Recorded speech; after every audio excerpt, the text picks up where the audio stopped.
All right. Welcome to episode number 32 of the Jake Blanchard podcast. As always, brought to you by our friends at Fellowship Brand Premium Men's Grooming Products. They got waxes, they got oils, they got balms, all kinds of great stuff for your beard. Go to fellowshipbrand.com, put in JBP at checkout, and get yourself some free shipping on your first order when you join the fellowship. All right, my guest today, Kristian Woodmansee. He's a Brazilian Jiu-Jitsu black belt under Andre Galvão, being one of the top roosterweight competitors of his generation. He owns Logic, which is a Brazilian Jiu-Jitsu school in Philadelphia. He's recently become a member of the AC Dallas professional paintball team. The guy's an all-around savage. I've been following him for a long time, especially through my Jiu-Jitsu journey and career. I'm honored to have him on the podcast today. Kristian, what's up, man? What's up, man? Thanks for having me. Super happy to be here. Obviously, I've known you. I've experienced being around you multiple times now, so it's super awesome that we can connect this way. And yeah, I appreciate you having me. It's gonna be awesome. Yeah, for sure. You've actually made your way to Idaho quite a few times and taught seminars at a bunch of different schools around here. What's kind of your connection to Idaho, or like how did you like just start coming? How did you meet folks around here? Actually, so the first time I came to Idaho was the Keats place a long time ago. I mean, not too long ago, but it was maybe like 4 or 5 years ago ish. I was sponsored by 3 Fuel, and one of the guys that was also on the sponsored team that worked for the company, his brother did jiu-jitsu in Idaho. They linked up. He sent me a message. He's like, "Hey man, you should totally come out." I'm like, "Yeah, I mean, I teach seminars all the time, so I'd love to." And basically had me out, taught a seminar at Keats place. Since then, I guess, perhaps my first time being there, like things kind of grew a little bit. And then I grew kind of close to Augie, who owns the Alliance Academy in Twin Falls. Sure. Also come really close with Jesse and Brad that own SBG. Yeah. So I've been trying to, pre-corona, I would be trying to go out to like Idaho, like at least twice a year. I'm going out there for like charity seminars and as well as just regular seminars. So I'm a huge fan of Idaho. I enjoy this. I enjoy like the vibe. I enjoy the people as well. It's good stuff. So like, yeah, it's a place that like is on my list of consistent travel to spots. There's only a couple then like that. So, but yeah, like I said, it's a great spot that I like going to often. Dude, and you were just here pretty recently within the last 4 to 6 weeks. And I had the privilege of getting to attend your seminar, man. You got some savage stuff going. It was the good intensity, like great practicality. I'm working it in my game. I'm loving it. Nice. How often are you doing those seminars? You traveling around a bunch right now? Oh man. So, just depending on the time of year, obviously now with having paintball stuff, it's a little bit different. But during the Corona pandemic, I was literally leaving every weekend, for a seminar or sometimes even 2 seminars. Sometimes I leave on a different day and then I'll do more stuff. But I mean, on average, I would say better times than not, I'm teaching about 1 seminar a week. Whether that's just something that's local or most of it's actually traveling and flying. So, but yeah, so right now I'm going to slow down a little bit. Our first event is at the end of April and May for paintball. So certain weekends I have mandatory practice in Dallas. Sometimes what I try to do is connect a seminar, then leave from there and go to Dallas and practice afterwards. But other than that, yeah, on average, it's been about 1 a weekend nonstop for the past year. Dude, so you're a man of many talents, and I love it. I cannot wait to unpack what drew you to paintball. But first, like, let's talk about martial arts, man. Like, how did you find martial arts and then jiu-jitsu? Was it jiu-jitsu specifically out of the gate? Maybe help me navigate that space with your. Yeah, I was definitely, in terms of the path that I took, a little bit older. I didn't start training until I was like 20, like almost about to turn 21. My brother at the time was fighting Muay Thai, and his academy was starting like a jiu-jitsu program. They were having basically like a sister affiliate program from another local academy. A brown belt was going to go in and teach jiu-jitsu, and they were starting that program there. So he said, "Oh, you should try." At the time I was playing paintball at a very high level, very consistently too. And I was looking kind of for that transfer competition mindset where I want to try something different. So when I tried 1 class and that was really it, I was hooked. From there, I didn't stop. I was training like twice a day, completely changed my lifestyle to please like my new goals that I want to do with jiu-jitsu. And then from there, I literally just, I traveled the country, finding a place to kind of call home of what I could do to accomplish my goals for jiu-jitsu. Went to Miami, went to Las Vegas, to San Diego, went to Michigan. And I basically only did jiu-jitsu for a long time. but then I also got into MMA, and then I was doing both simultaneously, and then I was kind of just doing one, and then I fought back the other. But yeah, so I mean, it's been about next month is my 13th year. So it's been a nonstop thing. I haven't done anything other than basically teach jiu-jitsu my entire life for a job. So it's been a crazy traveling experience, but I obviously went full circle because now we're back in Philadelphia. But that's how it started, and now this is where it's at. So it's funny. So that's pretty wild. See, in my head, as I'm watching you online, I'm seeing this, jujitsu black belt who's doing paintball. You were doing paintball first? Yeah, so I started playing paintball when I was around like 12. And that was very not serious. It was just kind of like, oh, this is fun type of thing. Yeah. I think like most things that I try to experience, I really like become obsessed with things like when I get into it. And I had a knack for paintball. So I started to see that there was a competition side to it. I started getting involved in that. And then I started playing seriously and I was doing well. So I would say, I think when I was about like 17, I was consistently traveling, playing paintball now for the NPPL and PSP circuits back then. And I was ranked Divisional 1 and then pro. So it was cool. It was fun. I was a kid. I was actually making way more money doing that and getting free stuff and getting guns and selling them and whatnot than I was doing jiu-jitsu for many years. So it was a weird experience for me. But I was traveling the world with my friends playing paintball, so it was super awesome. But at some point in time, like everybody started getting cherry picked and moving away, and it just wasn't as fun anymore because I was getting older. My goals were changing and whatnot. But I made that switch to jiu-jitsu because I still needed to compete. I still needed to do something that would give me an obsession. And then once I got married, had the baby, couldn't really compete as consistently and train as hard as I need to compete.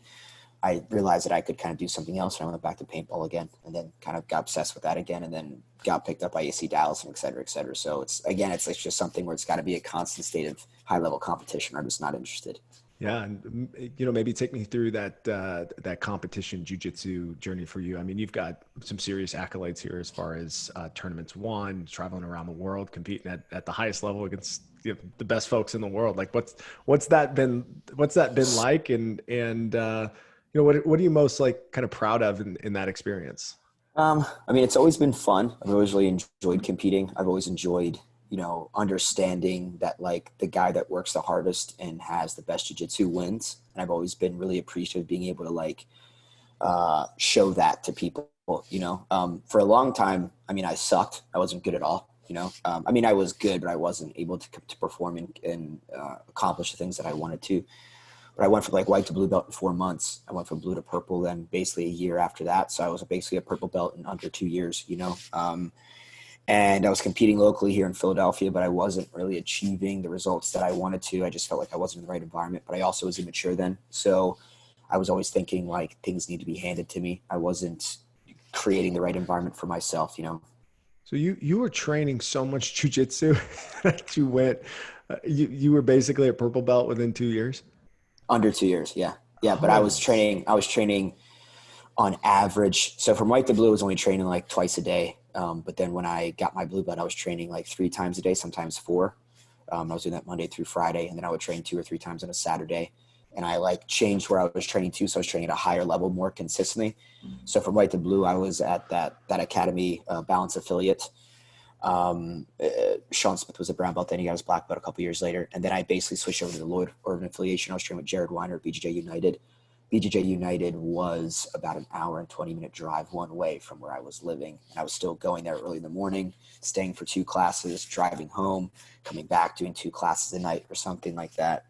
So I was definitely putting in my time on the mat in terms of like hours it would take to get, a purple belt. But again, like I was always obsessed with it. So like I was being as efficient as I could on the mat. I was really, really focused and clear with like what I had to accomplish, what my goals were, like my micro goals on the mat. So, I mean, I was excelling. I still was, like I said, I think that I was immature. I wasn't like I could be way more efficient then, but I was competing very consistently. I was still doing all the IBJJFs. I was doing New York Opens. I was traveling to Miami Opens. I was traveling all over the country. I was doing even at the majors, but I could never get a gold medal. I was always getting like second place. I was winning Grappler's Quest and stuff like that, which was cool, but like no one really cared. And then I just like, oh, something's missing. I'm not getting what I need. So I left, and I moved to Miami, trained with Cyborg. I was there for a year. I taught a lot at Cyborgs as well. Anytime he wasn't there and I was there, I taught for him. Competed a lot, always getting second place, and there's just something that was off. So I need to get out of here. Went to Vegas. I was fighting MMA in Vegas at the same time to balance out why I wasn't getting gold medals in Jiu-Jitsu. Finally won my first IBJJF event. Got a gold medal at like the Las Vegas Open, and Drysdale promoted me to brown belt on the podium for that event. I was also doing very consistently well in MMA at the same time, simultaneously fighting amateur. And then after I got my brown belt, I just went on a tear. And I was basically either getting second or first place in every tournament that I walked onto, including Worlds, Pan Ams, and Euros. So 2013, I won everything for IBJJF. I was ranked number 1 brown belt in the world, weight in absolute. I didn't win absolutes. I was just because of points. But I competed enough in absolutes where I got a couple of podiums at brown as well. But yeah, so that was just basically it. It was just this constant, it was just full time. It never stopped. Yeah. It didn't stop until maybe a year and a half ago, so it's crazy. So you're dipping your toe in at the same time into MMA. Was that something that, and I see you have an obsessive mindset. So there must be something about that world that kind of checked you a little bit, or like, what was it about MMA? Like, so I love MMA. When I started competing, like my first fight in MMA was at 135 pounds and I was like 117. So they didn't even have the 125 weight class yet for MMA. So I realized that what I wanted to accomplish was a long shot. I still stuck with it. I kept fighting amateur. At some point in time, they introduced the 125 weight class. So then I could fight at 125, but I was still way underweight. So I was fighting dudes that were cutting from like 150. It was definitely not enjoyable if I did get hit from those dudes because of the size difference. But I just basically I was never happy with the fact that if I wanted to showcase my jiu-jitsu and MMA platform, that I would never have the weight class that I truly could do that at. I would have to either get really, really big and cut down. And if I didn't feel confident, it just wasn't something that was part of my mindset. So I fought 125 basically for, I can't count, like 5 or 6 fights. And I went 5-1 as an amateur. My last amateur fight was at 115, but it wasn't until I could fight 115 where I was like, yeah, I can do this. I can be a 115 world champion. I definitely have the best jiu-jitsu in the world at 115, So I always felt like I was top 10 at 125 with my jiu-jitsu. So 1FC said basically if I had a specific record at pro, if I was 3-0 at pro, that they would sign me and I would fight over in Asia at 115 and I could basically make a run for the belt. But it was just so incredibly grueling to try and get fights at 115. We were trying to pay people. People still weren't interested. We were trying to, do whatever we could to create, we were finding matches ourselves and coming to promotions saying like, hey, this guy is over here. If you could pay him, like it just wasn't working out. And then people basically, when it came to signing a contract, would just be like, no, I'm not going to do it for whatever reason. I need to go up. It needs to be up 10 pounds. It needs to be for more money because I would imagine at some point in time, they just weren't confident. They thought that they were obviously just going to put a loss in the record and they wanted to make it worth it, which I understand. So I just took a step back and I was like, man, if I can't accomplish what I need to in MMA, I'll just go back to jiu-jitsu. So then I went back to jiu-jitsu again and started basically just tackling that. I got my black belt. So I was just kind of like, okay, cool. Like, let's see if we can make a run at this, but I wasn't in the right environment then to train 3 times a day full time to be ready to win an adult black belt world title. So after that, I met my wife, we got married, had a baby, and I was just kind of like, man, there's no way running an academy, being able to train 3 times a day, being confident just wasn't there for me. And I was just like, like I'm cool. Like we'll have to put this into something else. I went back to paintball again, I love it. Yeah. It's crazy. What an amazing journey, man. And I also I'm fascinated, and for folks listening, you talked about the weight class, 117 pounds, 125 pounds, like those kinds of things. You're, as far as weight wise, you're not a very big guy, right? No, teeny tiny. Yeah. So how has that helped your jiu-jitsu? Like your perspective, your style, because you're always likely grappling people who are probably bigger than you. Always. Yeah. You've experienced me teaching, and I've got I wouldn't say it's like super, super unique, but it's pretty unique in terms of the way that I deliver information, and basically for me to be able to grow both as a practitioner, but also as an instructor, I've got to remove all the excuses that I could being a tiny person on the mat, understanding jiu-jitsu for what it is. And then I have to be able to do it because no one's going to buy my product in terms of having me for a seminar. No one's going to buy my product as in being a student. and I charge a decent amount of money for a membership, you know? So like, I realized that just kind of like being small is not a curse, it's a blessing. And it gave me the ability to have the mindset that I do, have the teaching style that I do, and also have the jiu-jitsu that I do, you know? It's definitely not bad. It's quasi, you know? So to be able to see what most people my size, and it's not a lot, you know, there are guys that are like that. It's mostly girls that are kind of like, they shy away from the reward of being able to understand their size and using it efficiently. I went the other direction. I was like, man, like, this is not a curse, you know, like, yes, it sucks, but like, I should be so good to where size shouldn't impact me as much. It shouldn't be the defining, you know, characteristic in what takes place in a role or what's going to happen. And I just stayed with that my entire career. I've never had people my size, and it was never easy. And when I got to some of the best academies in the world and trained with the best people in the world, those dudes at a minimum had 60, 70, 80 pounds on me, you know, and either do the work and you're part of the A team, or you get cut. So it was a no-brainer for me. Like I said, I'm really appreciative, because if it wasn't for that, I literally wouldn't have everything that I do. I think that if I was like, you know, maybe 30, 40 pounds heavier, my jiu-jitsu wouldn't be as good. I wouldn't be forced to look at it a certain way. I wouldn't be able to teach the way that I do, you know, and for that, I'm super thankful. I would like to be bigger, but yeah, it's just not in the cards. Yeah. So that was that a mindset you had to mature into, or did you just have a pretty realistic expectation from the time that you walked in? I mean, I remember being in the room my first couple of classes, and then entire my blue belt career where, I mean, it was always, but like, it was that right away thing where it was just like, go with him, and he was 200 pounds.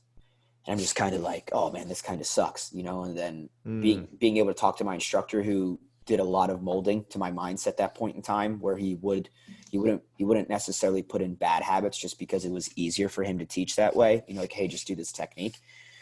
He's basically just like, hey, like, you know, this is life, you know, it's not going to get easier. You just got to get better type of mindset. And I was like, okay, cool. And I just kind of, that was just my backbone, you know? And I liked being able to train in a room where, even though I was the smallest dude, people were like, yo, he's really good. You know, it didn't matter who you were, what belt rank you were, like, I was going to beat the shit out of you. So, Yeah. If I could keep that and maintain that at every belt rank, I was very proud of myself. And, it was just something that happened from day one, because I've always been small. In fact, I was smaller, you know, I got slightly bigger as I was growing and matured and put on weight from training, but it was never anything other than that. And since I didn't experience anything different than that, it's always just been that way, you know? Yeah. And, it only amplified as I grew into my journey. Yeah. And you know, the thing that I appreciate, just recently taking a seminar from you as well, is your teaching style.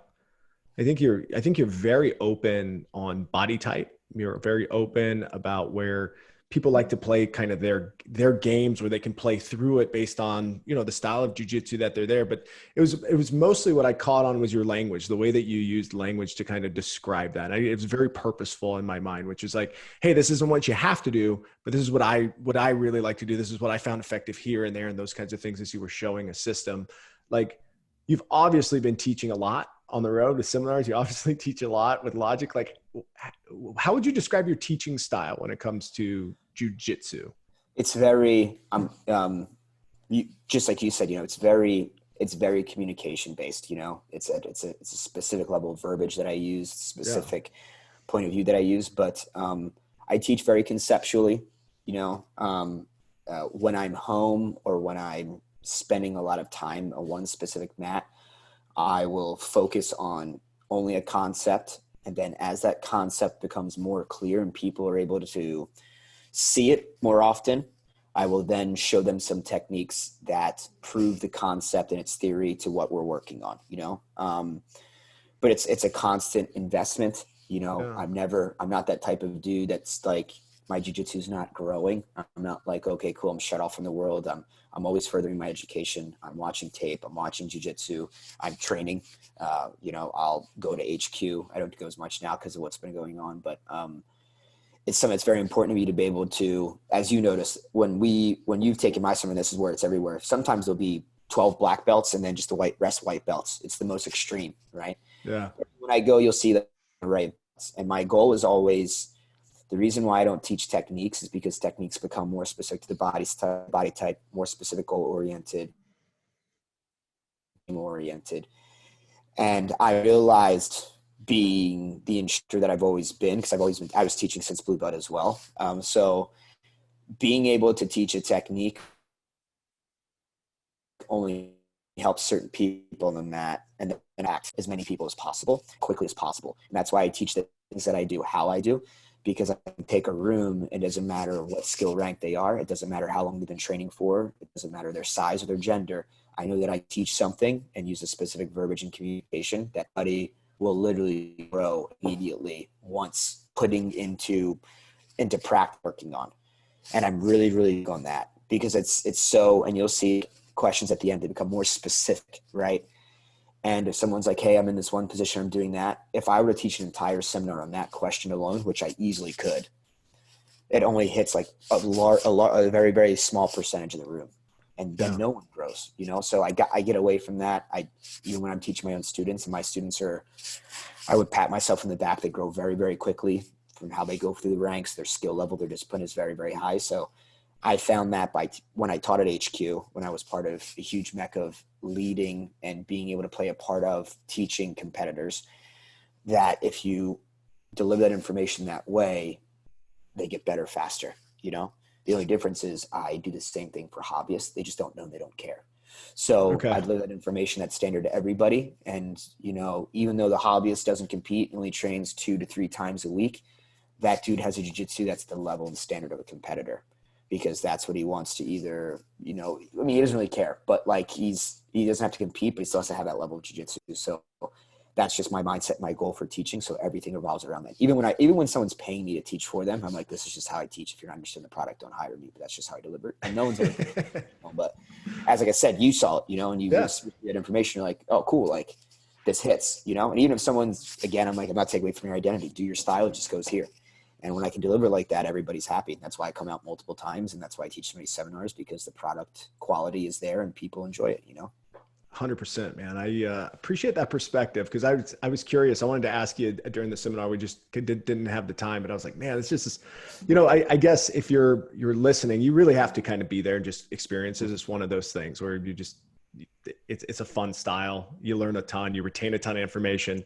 A lot of times I'll go to seminars or I'll spend, you know, time in class. I'm a dumb purple belt, right? So I just like the information just kind of just flows right out one end out the other. And like, I know what I'm doing. Over, you know, I got it. Sure. Okay, cool. Just perpetually foggy, you know, but you know, I'm actually able to retain a lot of things that you shared. So thankful for that experience for sure.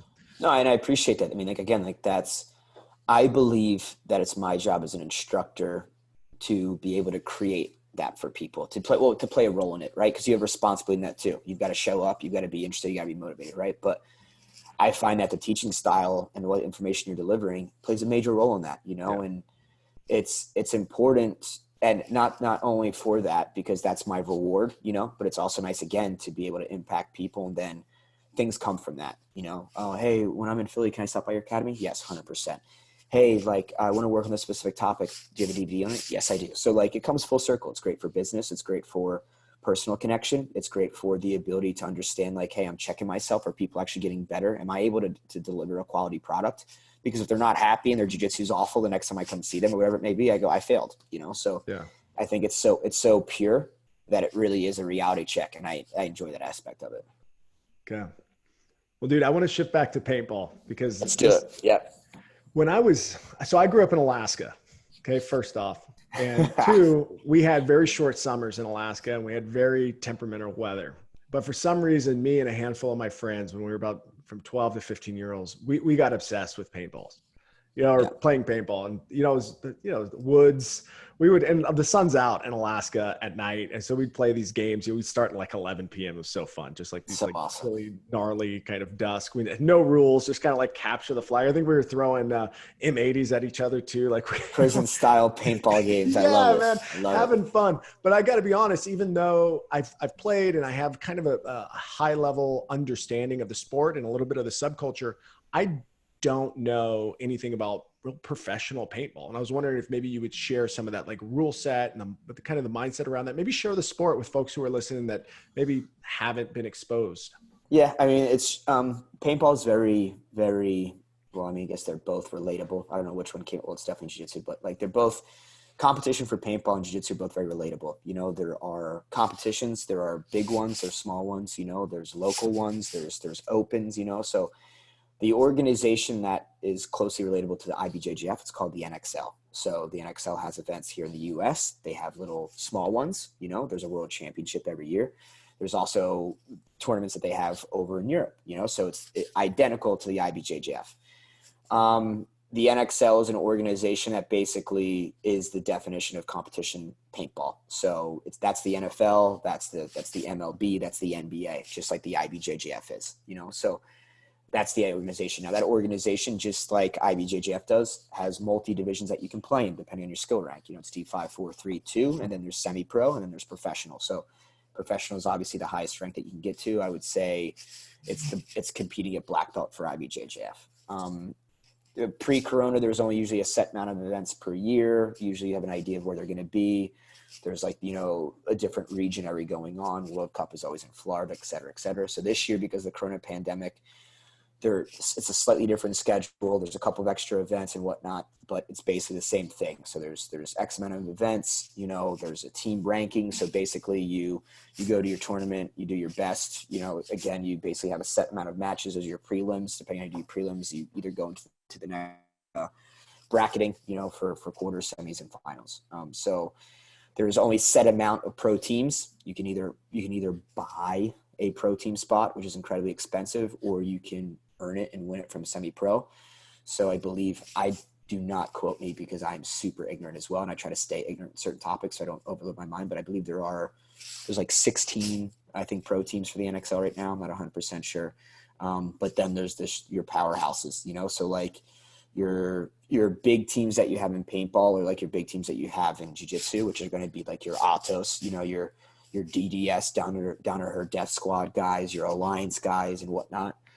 And all these teams have really, really good players. Some of them have better players than others, which would be like having a team, for example, like Fight Sports. You know, you have Cyborg, who Fight Sports isn't a huge team that wins team titles. They don't win series events, but you have a guy that's a powerhouse guy and can win like super things. So like he can, you know, be MVPs and whatnot. But yeah, man, I mean, the NXL it's a huge organization. It's run by Tom Cole and a bunch of other dudes, I believe. They've all been playing paintball. They've been playing paintball for a long time. I played for the organization that NXL bought, which is the PSP. So I played pro back then for the PSP, and then NXL like basically was like the franchise event. It was like the huge high end players, and they basically absorbed and bought that and created what it is now today. So yeah, I mean, it's a huge thing, man. It's literally just as big as jiu-jitsu, just in a different niche, you know? So and the rule set, like how many players are on the field, and then what is it? Just you're trying to so NXL, yeah, or what? The NXL that I play, the NXL that you play, X-ball, it's 5-on-5 at a time. So basically, it's comparable to perhaps hockey. You're probably going to have a roster of people. Usually, the roster, depending on the team and the franchise, they have anywhere from like 8 to 10 dudes at an event. Some of those guys bring 12. Some of those guys bring 7. You know, it just depends on the organization. We can only have 5 from a team out on the field at once. And then basically there's penalties. So there's a penalty, like they'll fucking pull you off the field. Like, hey, like you did something wrong. It's you and I'm pulling one of your guys. That's like a minor. If you get a major, if you're cheating, they'll pull you and they'll pull 2 other dudes. You know, it's like whatever it may be. But it's very, very equivalent to hockey. You know, it's basically you're going out there. It's the first to score a point. Cool. Now it's 1-0. Okay. Now it's 2-0. Okay. Now it's 2-1. You're going back and forth. And at the end of the regulation time, whoever has the most points wins that match. If it goes into overtime, then it's a sudden death type of thing. First team to score wins. Other than that, the fields are very small. They're just as wide as they are long. It's basically squarish.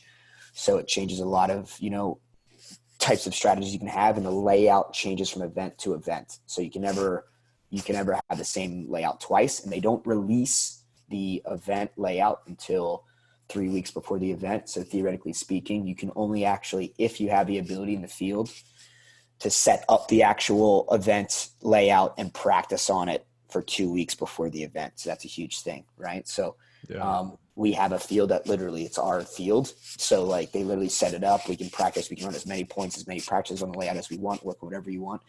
It's very efficient. It's very nice to have. But other than that, like I said, it's basically You play X amount of games. If your record is good, you go into the next bracketing, which would be quarters and semis and finals, et cetera, et cetera. So, yeah. And I imagine different players on the team out of the 5 are playing different roles then. I mean, is this very similar to like striker, midfield, defense, or like how do you guys work through that?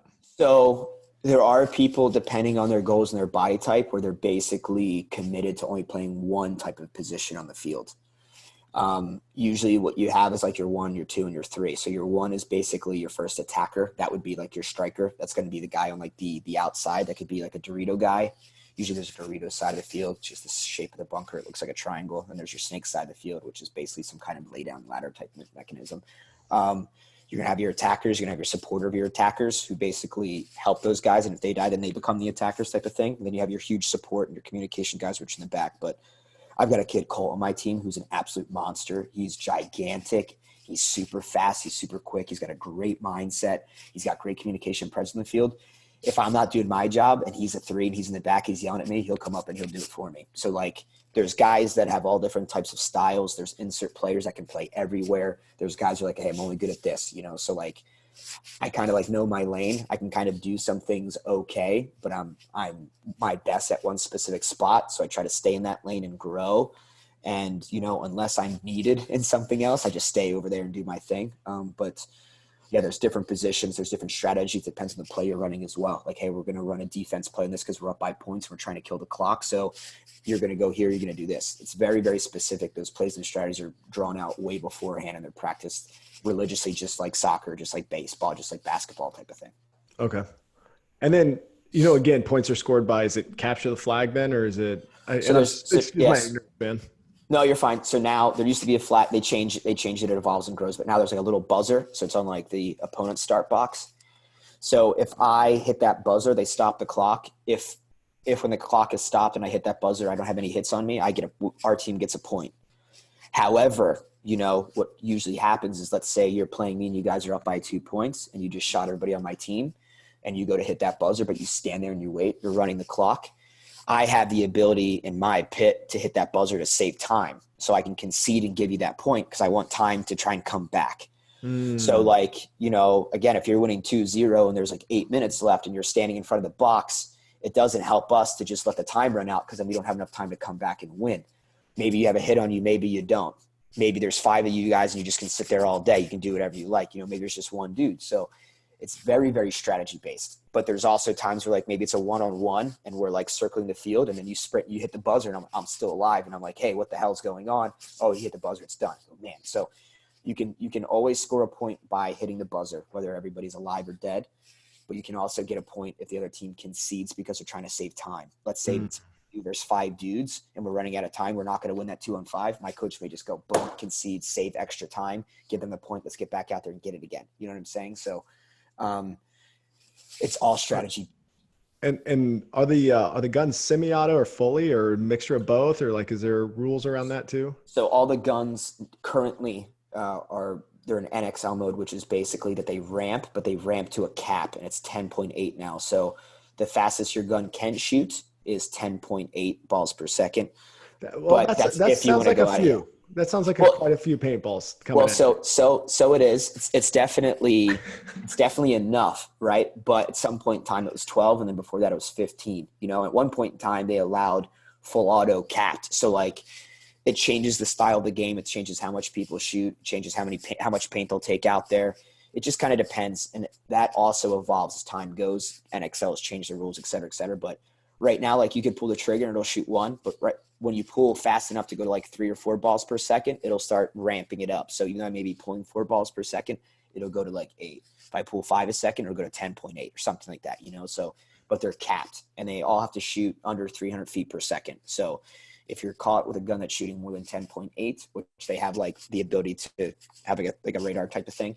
And if your gun is shooting above 300 feet per second, and they have a crown out for that as well, penalty, you're in trouble.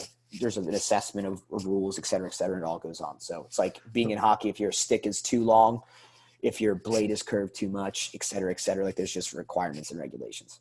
Dude, it sounds like a pretty fast-paced game too. Super fast. I mean, I've seen points that are literally 5-on-5, burnt, buzzer goes off, 12 seconds, 15 seconds, 20 seconds. You can also see points that last 7 minutes, So it depends on the style of the team. Like some teams are more laid back. They shoot lanes, they wait, you know, like, hey, like, let's be patient here. Some teams are like, I'm going to fucking get in this dude's face. I'm going to stick my barrel in the back of his neck. I'm going to smash him. I'm going to kill everybody else. So it just depends on, again, like if you're up by 2 points and I come back and now it's 2-1, you know, that last point that we're playing, there's only 30 seconds left.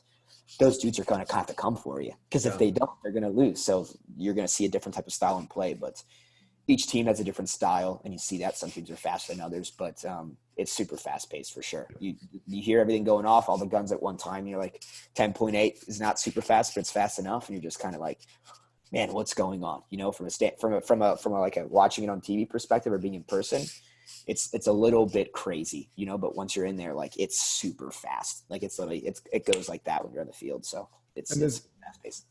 And is there any, I remember when I was growing up and playing at like local fields, there was like you would call like a point blank or something like that when you were within like 10 or 15 feet.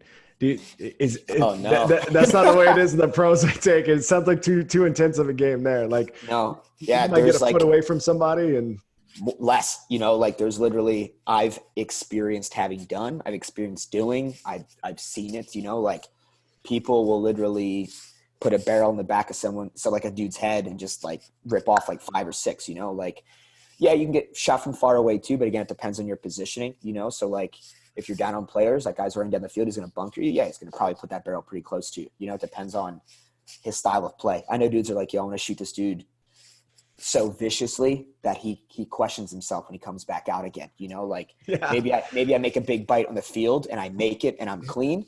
They're like, hey, we got to go shoot this dude. He's going to kill everybody. When he shoots me, he puts a couple of extra in me really, really close. And I'm like, oh, fuck. Like, man, God damn it. Like, I don't want to do this shit again. You know, like it's all very, I know dudes that literally, if they're up on bodies and they shoot a dude and that guy's walking off the field, they'll walk him off the field. And they're just kind of like, because it's harder to wipe those hits off. It's mental. There's so much strategy that goes into things, but I've seen literally people shot into the ground, you know? So, I mean, I've been shot in the ground. I've shot people in the ground, you know, like you can get called for excessive overshooting. You can get called for a lot of different things, but I mean, for the most part, you got to remember we're shooting each other. So it's going to be malicious. It's going to be a specific type of mindset that's in there. But I mean, there's some dudes that are nice too, that they'll shoot you in your pack once rather than putting 18 in the back of your head, you know? So in jiu-jitsu, as we're drawing these parallels between these two sports, which I like, by the way, in this conversation is, you know, there's a camaraderie in jiu-jitsu that I've always been a big fan of. Is what really like got me into the culture, really opened my eyes to the fact that like I'm doing this martial art training against somebody or even competing against somebody. But like when I'm done competing, I feel a lot of love for the person that I just trained with, because I understand what they went through to get ready for the tournament, all those types of things. Same way in paintball, or maybe a little different? No, it's the same. I mean, so what's great about jiu-jitsu is it's very individual based. That's why I got away from the team type of thing with paintball and went into jiu-jitsu, because I wanted to be more accountable for what I was having to do in competition stand for. So like in paintball, I could suck, but my team could still win, you know? And I didn't feel as happy being like, oh yeah, we did it. No, you guys did it. You know, like there wasn't enough accountability. And when I got into jiu-jitsu, it was like, hey, like no one's going to save you. You know, you're going to live or die out there, burn the ships. You know, that's it. So jiu-jitsu has that ability. And because it's so much more intimate against each other fight, we're like, man, we just try to kill each other. Like, I appreciate you. It's good people. It is like that in paintball, but I think you only see that from people that are like that in terms of characteristics. I know dudes that won't shake your hand after they're done playing with you, depending on how the result of the game went, you know? I know dudes that are also walking around everybody, like shaking everybody's hands. So definitely depends. There's definitely a huge camaraderie because it's team-based, but there's still teams that are like, we hate that team. We don't even care. That's just it. Like, you know, like it's like the Dallas Cowboys and the Eagles. Like, no, that's it. It doesn't even matter what takes place. That's just the way that it's supposed to be.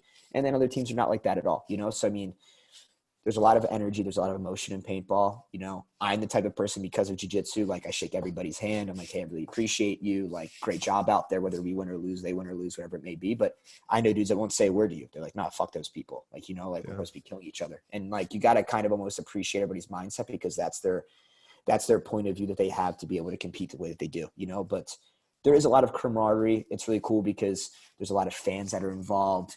And like, you know, you've got people that are like wearing the jerseys and they're supporting their team. And I'm huge into that. You don't really have that as much in jiu-jitsu because everybody's part of a team already, you know? So like, I can't be Gracie Baja and be like, I love the Atos guys. I'm gonna wear an Atos shirt to NX to the Worlds and be like, let's go Atos. No, you get your head cut off. There's just no, you know. But like, what's cool about the NXL and about paintball is like, you can play paintball yourself. You can have your own team, but it's the NXL. There's only so many pro teams, so you can represent and support any pro team that you like because it's just got that team vibe to it, you know. So it is definitely similar. I think it's more individual based, but it has its pros and cons for both, which is really cool. But like the ability to be an individual sport and a team sport is just a huge gap there in terms of like accountability. Again, I could have a great point in the team that we lose that match, you know, I could have a bad point and we could win. It's a team effort, you know, and like, it's hard to be accountable if you're not mature enough to see like, what do I need to work on even though we're winning, or what do I need to work on even though we're losing, you know? So jiu-jitsu is very, very, very honest there, you know, because I can just hide in my bunker and not get shot. Like, oh, I didn't get shot. Yeah, but you didn't do your job, you know, like, but some people may not notice that because they're busy doing their job, you know? So you have a coach who's watching too, and he'll kind of keep you in check. But like, that's like when Andre is like, if I'm at practice, there's 18 dudes on the mat. He can't watch me the whole time. So he's got to trust me. Like, hey, are you doing what you need to do? We'll see when you go to compete. You know what I'm saying? So it's definitely comparable, but it's got a little bit of difference in there too. Hey, as we're getting ready to wrap up on time here, I got one question for you. That's a mindset question. And, you know, I take it you're one of these people that just fills your day. It looks like you're just 100%. You were just grinding. And, you know, I'm obsessed with a turn of phrase that I picked up from a couple of friends of mine. And I cannot remember exactly who uttered this, so I apologize. I can't attribute it right, but they said, be blissfully dissatisfied. Ooh, I like that. And I like it too. And you're one of those people that I wanted to share that term with, and then just kind of expand on like, what's that mean to you? And like, how do you organize your day in life? How do you feel that sense of achievement, that drive, that purpose, but also maintain this dissatisfaction, because that's at its core. Yeah. So maybe talk to that. I mean, for me, I think depending on the person that hears that and how they respond, you're either going to hear like a pure positive, a little bit of negative, a chip on your, whatever it may be. But like, I've always really, really had, especially in jiu-jitsu, when I was younger, my younger belts, I had a huge chip on my shoulder. I was very egotistical with that chip, where it was kind of like, hey man, like, you're not going to be good. And I'm just kind of like, oh, fuck you, watch me. That was just my mindset, you know? So like, I was always, no matter what I was doing, no matter how much I trained, no matter how many classes I went to, no matter how many people I tapped, no matter what belt rank they were, it wasn't enough. It just wasn't enough, because I needed to prove people wrong. And until they all were on agreement, I was blissfully dissatisfied. No, it just doesn't matter, you know? But I realized too that thing that pushed me, that gave me that motivation when or if I needed it, was huge. I was like, man, this is like my fuel, you know, like every day I wake up and I'd be like, there's someone that literally is doubting me right now. There's someone that doesn't want me to win, you know, like, let's go. That was my mentality, you know? And then as I matured though, that kind of went away, because I would win things and I'm like, why are we doing this? You know, like, I just won worlds. Like, what does that matter? But then there'd be someone who was like, teammates, it doesn't count unless you do it twice. And I'm like, are you fucking kidding me? You know? And it's like, bro, like 0.3% of the population of jiu-jitsu competitors win a world title, but sure, you know, but like, you can either use that to motivate you to do it, or you can motivate it to stop, you know, like, oh, you know, whatever it may be. So I found that using my ego in a positive way and just realizing like, man, like, what do we want to accomplish? How do we do that? Again, the word obsession, right? When you do that, nothing can stop you. Literally, only you. It's basically like, now, hey, we're at the gate. It's just you versus you. Do you have what it takes to do it? If you do, you get in. If you don't, no. You know, so I think that to be able to anything, whether it's a job, I say this to my students, whether it's a job, whether it's a relationship, whether it's a competition, whatever it may be, you're literally always attempting to make sure that you're putting yourself in the best position possible to be as successful as possible. And for those people that make the reason and the excuses to do it, they do it. And then there's those people that get to some point and they're like, man, I'm just tired. You know, I need a break, whatever it may be. So I've always enjoyed that incredibly aggressive mindset of like blissfully dissatisfied, like, you know, over obsessed, burn the ships. Like, you know, it doesn't matter, just kill everybody, you know, like that's just always been a part of my mindset. But I attached to business, I attached to everything else where it's just like, don't be satisfied. You know, extraordinary is the goal, you know. What's another good one? If improvement is possible, perfection is unrealistic because you can always do better, right? So for me, it was just kind of like, oh, you got a great guard. It can always be better. Shut up and put in more work. You know, like that guy is literally going to get trashed. Like, so like I enjoy the ego behind it where it's like, you want to be great at something and you can never be too great. You know, you listen to guys like Kobe that are just completely obsessed beyond the point where they need to be because they're already better than everybody else, but they're just not satisfied because they know they're addicted to growth. You know, and that growth is dangerous when it comes to being a competitor because that's literally what sets you apart from everybody else. So that's literally like, I see people at the top of any sport and they're obsessed and they're addicted to growth, not the result, like not like winning a title. Cause like if they did, they would just be done. Right. Like they're like, no, it's never enough, you know? And I like that because if you do that, you know, you're basically always in a state of not being complacent and not being satisfied. And I think that when you do accept those things and you do get satisfied, that's your reality check and being like, hey, like I'm not growing anymore. Am I living life? You know, and then maybe it's time to change a different career, you know, or to make a different decision about that topic. I love it. Absolutely. Thank you for, Sure. thanks for sharing your perspective on that, man. You're Of course, man. Always. Hey, so where can people go to find a little bit more about you and see all this cool stuff that you're doing, man? Shout out your social, shout out where they should go to find your paintball club, all that stuff. Yeah, I mean, I'm very active on social media, on my Facebook. I've got a personal Facebook, but I kind of accept anybody that's not creepy and has more than like 4 or 5 mutual friends. I've also got a fan page on Facebook. It's all just my name. There's no crazy thing. I'm also just as active on Instagram. So you can literally follow any of those if you like. That's where I put up content. That's where I put up photos. That's where I talk about my mindset, et cetera, et cetera. I've also got my own like Jiu-Jitsu website, Logic BJJ Online. That's where I basically transcend and try to connect more with my affiliates. And then obviously students that are all over the world or people that are interested in my teachings, but didn't live in Philadelphia. So that's where I share my Jiu-Jitsu, my concepts, my knowledge there as well. So, all you need to do is basically go on Google, type in my name, anything that pops up. If it's a social media account, it's a website, just use it to contact me. I guess I'm very active. But yeah, I mean, other than that, it's just like, do your thing. Let me know if you guys need anything. And that's basically always the gist of things. Perfect, man. Hey, well, I just want to say again, thanks for spending a little bit of time with me today. It's an absolute pleasure to unpack, the world of jiu-jitsu, the world of paintball, your mindset, and hey, take care, be safe in your travels, and enjoy that wife and baby, brother. No, I appreciate it, man. Thank you for having me again. Really enjoyed the conversation. I enjoyed your vibe and your energy. So looking forward to sharing all that stuff and whatnot. Hopefully do it again. But if not, then I'm sure I'll see you the next time in Idaho. And you be safe as well. If you need anything, just let me know. Hey, yes, sir. All right. Take care.